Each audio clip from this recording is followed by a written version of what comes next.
আসসালামু আলাইকুম রহমতুল্লাহি ওয়াবারাকাত। রাসূলের অনুগত্য হচ্ছে আল্লাহর ভালোবাসা এবং গুনাহ মাপের উপায়। এ সম্পর্কে আল্লাহ রাব্বুল আলামিন বলেন সূরাত আলে ইমরান ৩ নম্বর সূরা ৩১ নম্বর আয়াত। বিসমিল্লাহির রহমানির রহিম।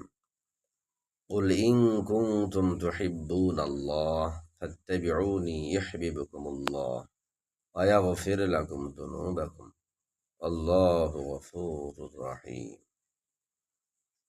হে নবী, আপনি বলুন, তোমরা যদি আল্লাহর প্রকৃত ভালোবাসা পোষণ করো